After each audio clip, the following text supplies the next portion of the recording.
दोस्तों, कैसे हैं आप सब। आशा करते हो आप बिल्कुल ठीक होंगे और अपनी पढ़ाई पे निरंतर लगे रहे होंगे।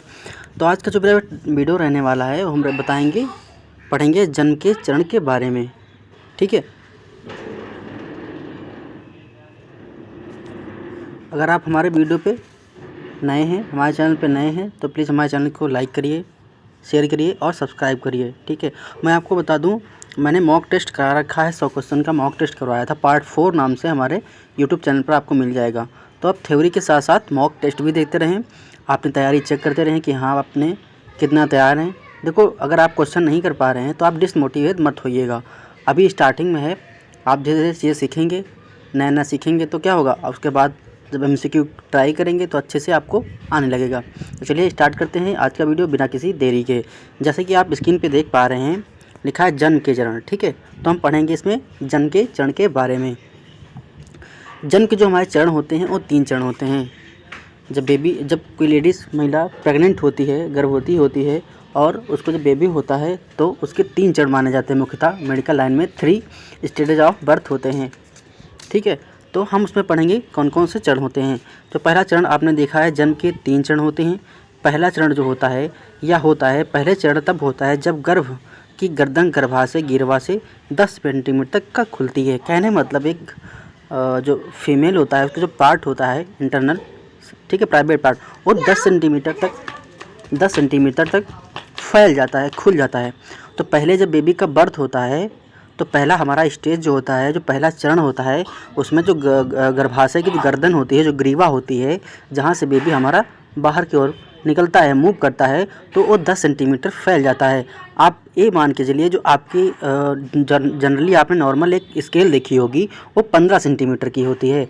तो आप स्केल से मान लीजिए कि 15 सेंटीमीटर, उसमें 5 सेंटीमीटर निकाल देंगे तो 10 सेंटीमीटर इतना होता है। ठीक है, तो वो 10 सेंटीमीटर की जो ग्रीवा होती है वो पहले स्टेज में खुल जाती है, फैल जाती है। ठीक है, अब सेकंड स्टेज क्या होता है। सेकंड स्टेज ये होता है, सेकंड स्टेज में जब बच्चा योनि के माध्यम से नीचे जाता है और पैदा होता है।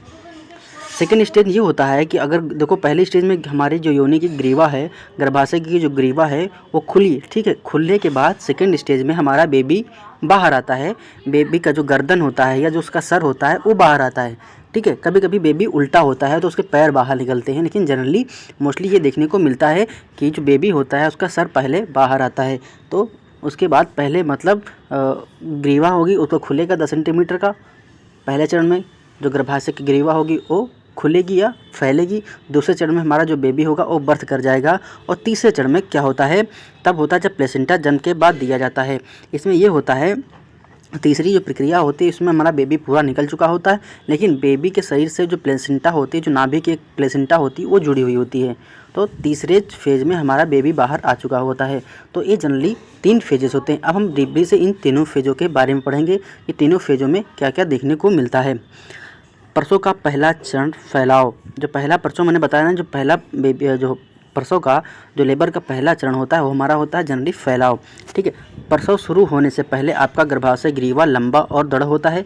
प्रसव के पहले घंटों के दौरान गर्भाशय गर्भ की मांसपेशियां सिकुड़ जाती हैं और गर्भाशय ग्रीवा छोटा और नरम करने में मदद करती है ताकि वह फैल और खुली हो सकें। इसमें जो होता है, जो गर्भाशय ग्रीवा थोड़ा दृढ़ हो जाता है और जब बेबी बर्थ करने वाला होता है तो उसकी जो मांसपेशियाँ होती हैं वो नरम हो जाती हैं और थोड़ा खुल जाती हैं, थोड़ा फैल जाती हैं जब बेबी बर्थ करने वाला होता है। पहली बार माँ बनने वाली माताओं के लिए ये अवस्था 6 से 36 घंटे तक रह सकती है। कहने मतलब है, अगर बेबी कोई गर्भवती महिला है, अगर वो पहली बार बेबी दे रही है तो ये प्रोसेस जो गर्भाशय की ग्रीवा चौड़ा होना है वो 6 से 36 घंटे के बीच हो सकती है। कहने का मतलब है 6 घंटे से लेकर 36 घंटे, यानी कि 1.5 दिन तक लगभग रह सकती है ये प्रोसेस। ठीक है, तो ये देखने को मिलता है। तो इसमें जो पहली बार माताएं बनने वाली उतनी माताओं के लिए यह 6 से 36 घंटे तक रह सकती है। जो पहली बार कोई माँ बनने वाली होती है, पहली बार महिला गर्भवती होती है, जो ये प्रोसेस होती है पहली वाली प्रोसेस, ये 6 घंटे या 36 घंटे तक हो सकती है। ठीक है, क्योंकि 6 घंटे या 36 घंटे उसको जो गर्भाशय की ग्रीवा होती है वो फैलने में समय लगता है। इस दौरान आप अनुभव कर सकते हैं, जो लेडीज़ होगी तो वह क्या अनुभव कर सकती है उसके बारे में पढ़ेंगे। इसमें है संकुचन कुछ काफ़ी हल्के हो सकते हैं, जैसे कि मासिक धर्म का दर्द। अन्य तेज और मजबूत हो सकते हैं। प्रारंभ में संकुचन कम से 30 ये 40 सेकंड के बीच और अनियमित होंगे। एक बार संकुचन 5 मिनट अलग और 1 मिनट या उससे अधिक की अवधि में होने पर प्रसव को स्थापित कहा जाता है। देखो, संकुचन जो होता है 5 मिनट और 1 मिनट से अधिक की अवधि में होने पर प्रसव को स्थापित किया जाता है, और यह संकुचन अगर 5 मिनट से ज़्यादा हो जाता है तो वहाँ प्रसव क्या हो जाता है, स्थापित होने लगता है। एक सौ बलगम के प्लग निर्वाहन जो गाढ़ा और रेशेदार खूनी हो सकता है। कहने मतलब एक चिपचिपा सा पदार्थ निकलता है, वो रेशेदार या खूनी हो सकता है। जब आप प्रसव में जाते हैं तो यह 1 सप्ताह पहले आपके पानी का टूटना, इसका मतलब ये है कि आपके बच्चे की चारों ओर एक एमनियोटिक थैली फट गई और अलग अलग आपके लगता है कि प्रसव पीड़ा हो सकती है। कहने मतलब जो बेबी थैली में होता है उसे हम एमनियोटिक थैली कहते हैं, वो कभी कभी फट जाती है तो क्या होगा, आपको पीड़ा होती है, आपको दर्द होता है। तो सबसे पहले आपको आराम करना चाहिए और शांत रहना चाहिए। इसकी शुरुआत प्रसव के लिए सबसे अच्छी जगह घर है। देखो, जब थैली फटेगी तभी हमारा बेबी बाहर आएगा, और कहने मतलब है जो प्रसव की चीज़ होती है और हमारे घर पे भी कहीं कहीं होगा। आज से 20 से 25 साल पहले जो प्रसव होता था वो घर के अंदर ही हो जाता था, ठीक है। हॉस्पिटल जाने की जरूरत नहीं पड़ती थी, उसकी होम डिलीवरी से होम घर पर ही डिलीवरी हो जाती थी। अब तो हॉस्पिटल में होता है, ठीक है। आज से कुछ पहले ऐसा देखने को मिलता था। जब महिलाएं प्राथमिक प्रसूति इकाई या अस्पताल में जन्म लेने की योजना बना रही हैं, जब तक इनका प्रसव स्थापित नहीं हो जाता तब तक उनके प्रसव में हस्तक्षेप होने की संभावना कम होती है और उनके सामान्य जन्म की संभावना अधिक हो जाती है, ठीक है। उसमें जो सामान्य होते हैं उनका प्रसव होने की संभावना ऐसी स्थिति में बढ़ जाती है। प्रसव का दूसरा चरण क्या है, आपका शिशु। प्रसव का दूसरा चरण तब शुरू होता है जब गर्भाशय ग्रीवा पूरी तरह से फैल खुली होती है और बच्चे का सिर गर्भाशय बाहर और योनि का जन्म नहर में चला जाता है। मतलब एक समझ लीजिए जो योनि होती है उसमें चला जाता है, बाहर निकल आता है गर्भाशय ग्रीवा की। दूसरे चरण में मैंने बोला था कि पहले चरण में क्या होगा, गर्भाशय ग्रीवा खुलेगी और दूसरी चरण में हमारा बेबी गर्भाशय ग्रीवा से बाहर आ जाएगा। इस स्तर पर आपके काम बच्चे को जन्म के माध्यम से धक्का देना, और इसलिए आपकी केंद्रित दृढ़ संकल्प और ऊर्जा की आवश्यकता होती है। इसमें कभी कभी होता है महिला की ऊर्जा की आवश्यकता होती है बेबी को आगे धकेलने की, ठीक है। आपके बच्चे के जन्म में 30 मिनट से 1 घंटे या उससे अधिक समय लग सकता है। मतलब ये प्रोसेस कभी कभी 30 मिनट में हो जाती है और कभी कभी उससे ज़्यादा भी समय लग जाता है बेबी को गर्भाशय ग्रीवा से बाहर निकलने में, ठीक है। बेबी को गर्भाशय ग्रीवा से बाहर निकलने में कभी कभी आपने 30 मिनट से समय लगता है और कभी कभी यह समय 1 घंटे तक भी हो जाता है। इसमें परेशान होने की कोई ज़रूरत नहीं है। बहुत कम संख्या में महिलाओं को अपने जन्म में सहायता की आवश्यकता होती है। बहुत सी महिलाएँ होती हैं जिनके क्या होता है, वहाँ पे जो नर्स वगैरह होती हैं या मेडिकल डिपार्टमेंट में कोई भी स्टाफ होता है तो प्रसव तो कराते हैं, लेकिन कभी कभी ऐसा होता है कि महिला के वहाँ सेल्फ होती है, बाहर से पुश करके बाहर निकाल देती है अपने बेबी को, ठीक है।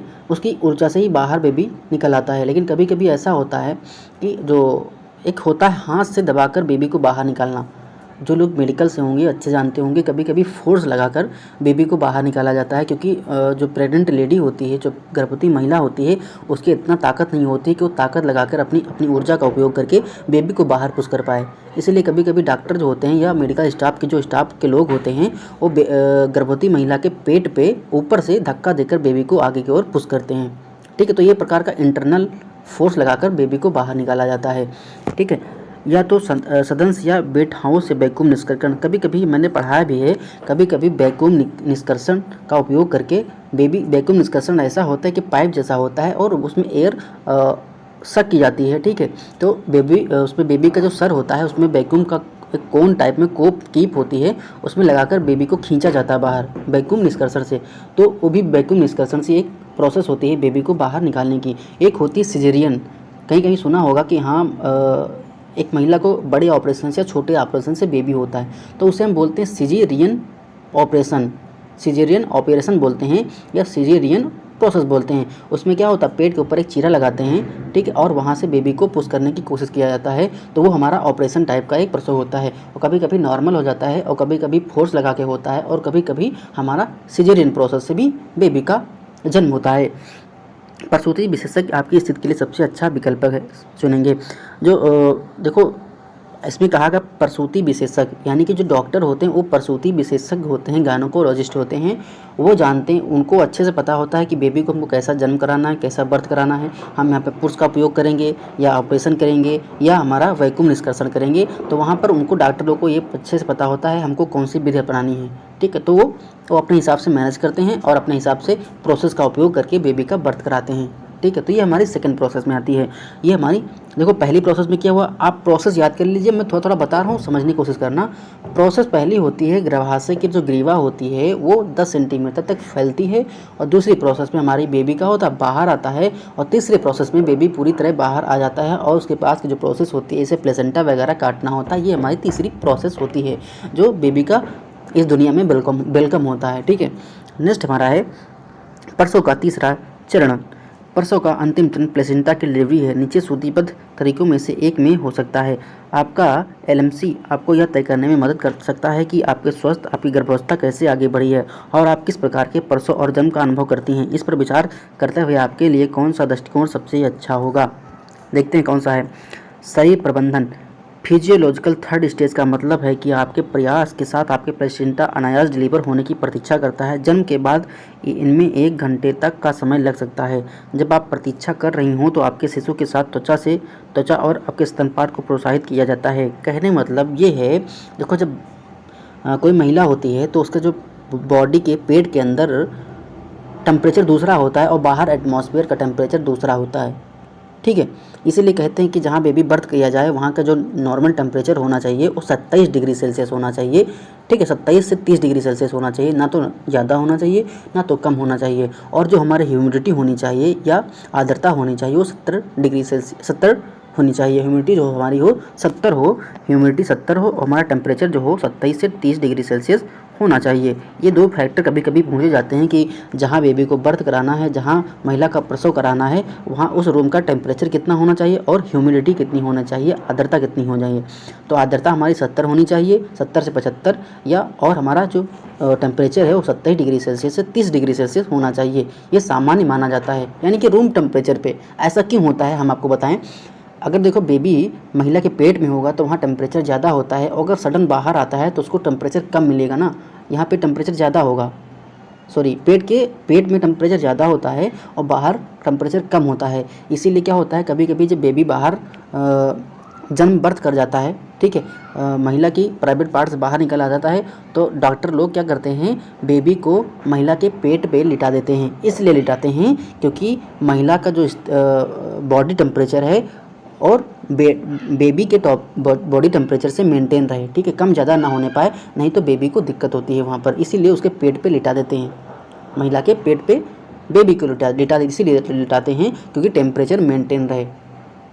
क्योंकि भाई बेबी अंदर से बाहर निकला है, ठीक है, तो उसका टेम्परेचर अंदर ज़्यादा था, बाहर क्या होगा, कम मिलेगा। तो इसीलिए बॉडी टेम्परेचर मेंटेन करने के लिए बेबी को पेट पे लिटा देते हैं डॉक्टर लोग। बेबी को तुरंत अगर जन्म हुआ तो उसका क्लीन करके अच्छे से उसको तुरंत महिला के पेट पर लिटा देते हैं। ये प्रोसेस होती है। और अगर वो बच्चा कुछ कर रहा है तो उसको कभी कभी देखना होगा, अपने बच्चे को उल्टा टांग लेते हैं डॉक्टर लोग, उल्टा पैर उसका पकड़ लेंगे, ऊपर उसको टांग देते हैं और पीठ पे थपथपी देते हैं।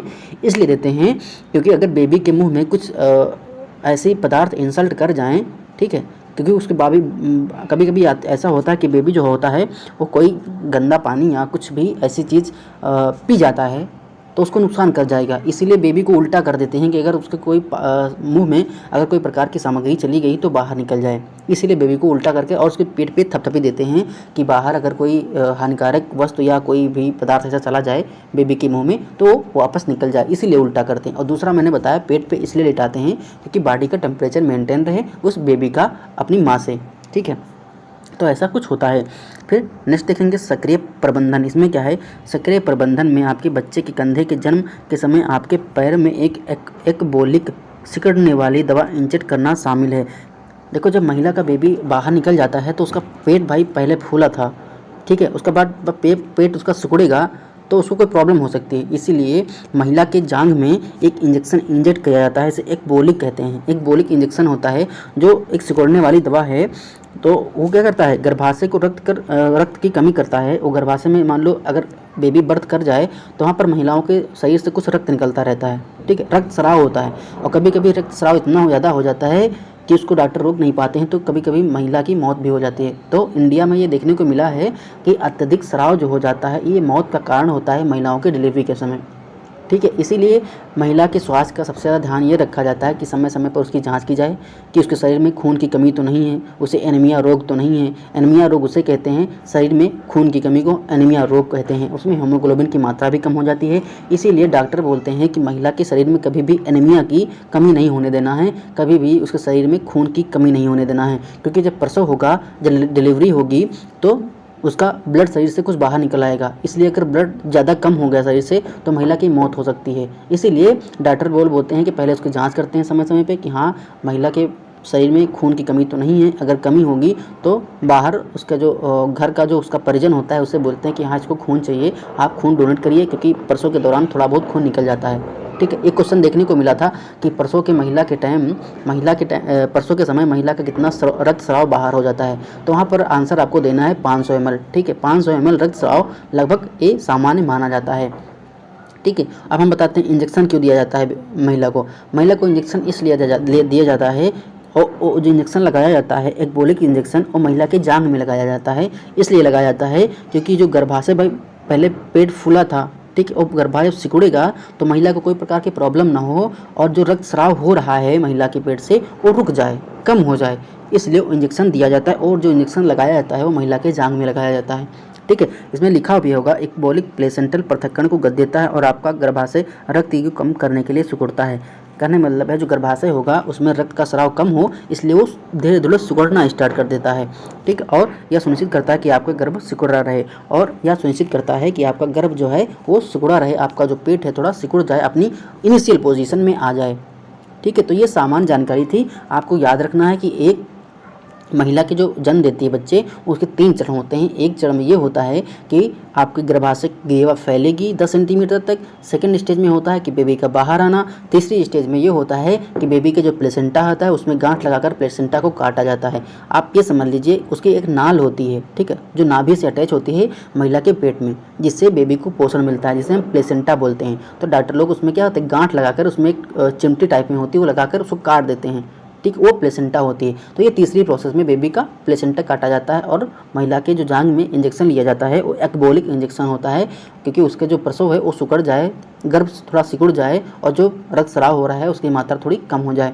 ठीक है। तो जनरली यही 3 था। कोई लॉन्ग ये सिलेबस में जो दिया है, छोटी छोटी सी बातें आपको समझना है कि क्या कौन सा कहाँ पर होता है। क्योंकि आप जब कभी मुख्य सेविका के पद पर होंगी और आपकी पंचायत में या आपकी ग्राम सभा में या कहीं पर आपकी कोई महिला का प्रसव कराना है, तो क्या क्या चीज़ होती हैं आपको जब अच्छे से पता होगा, तब वहाँ पर अपनी भूमिका, अपनी जिम्मेदारी समझ पाएंगी और अच्छा कर पाएंगी। अगर आपको वीडियो मेरी अच्छी लगी हो तो प्लीज़ हमारे वीडियो को लाइक करिए। अगर हमारे चैनल पर नए हैं तो प्लीज़ हमारे चैनल को सब्सक्राइब करिए, शेयर करिए, और देखते रहिए हमारे यूट्यूब चैनल एग्जाम आरजू क्लासेस में। मिलते हैं नेक्स्ट वीडियो के साथ। धन्यवाद, शुक्रिया।